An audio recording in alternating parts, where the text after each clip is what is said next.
토지의 일반 기업을 임대를 주려고 하는 상황인 것 같은데요. 토지 임대료를 산정하는 방법이나 또 계산식에 대해서 궁금하다고 질문을 주셨습니다. 대표님, 일반적으로 이 임대료를 산정하는 방식은 어떻게 되는지 좀 설명 부탁드립니다. 네. 지금 그 질문자께서요, 이제 창고가 없는 그 지목이 그냥 잡종지인 상태에서 임대를 하신다 그랬는데요.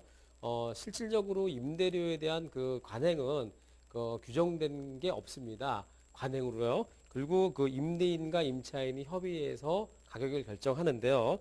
보통은 그 보증금을 산정할 때 시세가 만약에 3억이라고 가정했을 때 보통 60% 정도를 갖다 전세를 주는데요. 그러면은 그 3억에 대한 60% 그러면은 1억 8천 정도의 그 전세 보증금이 나오겠죠. 그러면은 1억 8천에 대해서 만약에 수익률을 갖다 한 6% 정도 가정했을 때요. 그러면은 그 6%를 갖다 하게 되면은 한 1,080만 원 정도 됩니다. 그걸 갖다 월로 12개월로 나누면은 월 90만 원 정도 그 임대료를 갖다 받는 게 관행인데요. 근데 보통 그 건물이 없고 그냥 나대지인 상태, 그냥 땅만 임대하는 경우에는 그 임대료 한정하기가 좀 곤란합니다. 따라서 임대 사례가 주변에 있다 그러면은요, 보통 나대지인 그런 창고 부지 같은 경우에는 단순히 야적장비로 쓴다 그러면은 주변에서 아마 3.3제곱미터당 한 2천만 원 내외가 될 겁니다. 그래서 300평을 가정했을 때 2,000원을 계산하게 되면요. 월 60만 원 정도. 그러면은 연으로 따지면은 12개월 곱해주면은 한 720만 원 정도의 그런 임대 수입이 나올 수 있다고 보겠습니다. 자, 이번 그 시청자분께서 보내주신 내용에 따르면은 그 잡종지로 지목이 지정돼 있었고요. 또 그 일반 나대지를 좀 그 기업에게 임대를 주는 상황인 것 같습니다.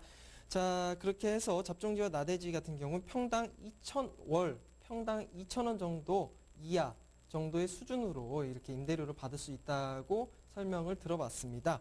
자, 그런데 대표님, 이런 나대지 같은 경우에 임대를 주는 게 좀 어렵다고 말씀을 하신 것 같은데, 자, 어떤 특징이 또 따로 있을까요? 네. 이게 뭐 어려운 건 아닌데요. 네. 그 비교 사례라든지 임대 사례가 이게 구하기가 쉽지 않기 때문에 그렇습니다.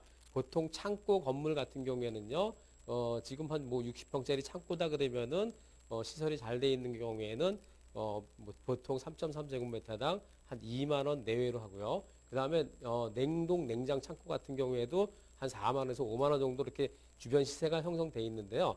만약에 야적장으로 쓴다 그러면은 그걸 갖다 그 구하기가 이렇게 쉽지는 않습니다. 따라서 지금 이제 그 국유재산법에 보면은 대부 계약을 체결할 때 그 임차료를 산정하는 방법이 있습니다. 그거는 그 임차를 주는 시점에서 개별 공시지가의 그 면적 곱하기 개별 공시지가의 5%를 갖다 부과하게끔 돼 있는데요. 그러면은 만약에 300평 정도의 공시지가가 한 50 정도 한다 그러면은 거기에 따라서 5% 그래서 700 한 80만 원, 50만 원 되나요? 그렇게 해서 계산하게 되면은 월 한 62만 5천 원 정도 그게 부과하게 되고요. 또한 그 공익사업을 위한 취득 및 그 보상에 관한 법률에 보면요. 토지 사용료 평가는 그 임대사업비고법으로 평가하게 돼 있습니다. 임대사례가 없을 때 그러면은 그 적정하지 않을 때는 적산법으로 평가한다는 그런 규정이 있습니다. 따라서 그 토지보상법에 보시면은 그 임대사례에 의해서 보상을 갖다 주거나 평가를 하거나 적산법으로 평가한다 그러고요. 그다음에 감정평가 규칙에 관한 거에 보시면요. 그러면은 거기에 따라서 임대사례 비교법이 있습니다. 그것은 뭐냐면요.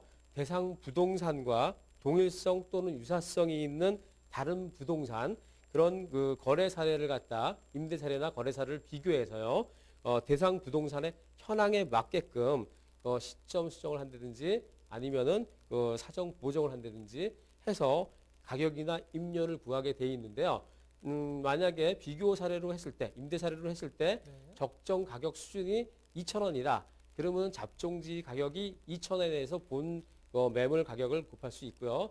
만약에 3,000원이다 그러면은 300평에 대해서 3,000원을 할 수 있는데요. 이건 만약에 인근 지역에 있는 동일한 물건이어야 되는데 그런 물건이 없다 그러면은 유사 물건 말하자면은 그것도 없다 그러면은 동일 수급권이랍니다. 그 물건과 잡종지와 유사한 그러한 동일 수급권 내에 있는 그러한 물건을 갖다 비교해서 임대 사례로 해갖고 가격을 결정하게 됩니다. 또한 적산법이라는 게 있는데요.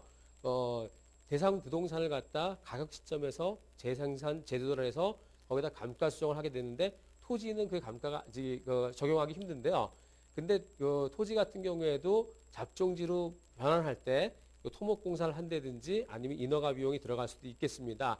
그런 비용들을 갖다 산출한 가격을 갖다 나왔을 때 감가 수정을 해서 나온 금액에 대해서 기대 이율을 곱하고요. 거기에 따라서 내가 임대를 넣는데 필요한 재경비가 있습니다. 중개 수수료도 줘야 되고요. 거기에 따라 들어간 비용이 있기 때문에 그런 것들을 가산해서 산출하는 게 적산법입니다. 예, 그런데 이 비슷한 토지 같은 경우에 공시지가로 어떻게 보면은 평가가 될 것 같은데, 요 공시지가의 기준이 없을 경우에는 뭐 인근 그 같은 잡종지와 좀 비교를 해보는 게 좋을 거라는 말씀도 해주셨던 것 같습니다. 근데 그럴 경우 그 감정평가 금액이 그 감정평가가 좀 적용이 되는 것 같은데, 자, 이 부분 좀 한 번 더 짚어주시죠. 지금 이제 현 상황에서는요, 현실에서는 어떤 공시지가 기준으로 해서 어떤 임대료 산정하지는 않습니다. 그렇지만은 어떤 기준이 있어야 되기 때문에 공공기관에서 공공사업으로 인해서 수용하는 거에 대해서는 임대료 평가를 갖다 공시지가 기준이라는 걸 두고 있고요. 그리고 이제 지금 이제 부동산 현장에서는 거의 비교 사례로 해갖고 동일한 물건에 대해서 아니면 유사한 물건에 대해서 그게 적용되는 가격이 있으면은 그 금액을 갖고 본 매물에다 적용을 합니다. 대신 그 물건이 뭐 가격이 오래전 가격이다 그러면은 그 현재 가격으로 고정해주는 그런 절차는 또 있어야 되겠습니다. 네, 이렇게 해서 두 번째 시청자분의 사연이었죠. 토지 임대료는 어떻게 산정하는지 궁금해하는 시청자분의 사연 함께 살펴봤는데요. 지금까지 어떤 내용이 있었는지 화면으로 다시 한번 정리해 보도록 하겠습니다. 토지 임대료는 원칙과 규정이 별도로 정해져 있지 않고 임대인과 임차인 간의 협의로 이뤄지고요. 또 잡종지와 건물이 없는 나대지의 경우에는 월 평당 2,000원 정도의 수준이라고 생각하면 될 거라는 말씀해 주셨습니다. 그리고 공시지가 기준이 없을 경우에 감정평가 금액 기준으로 삼기도 하는데요.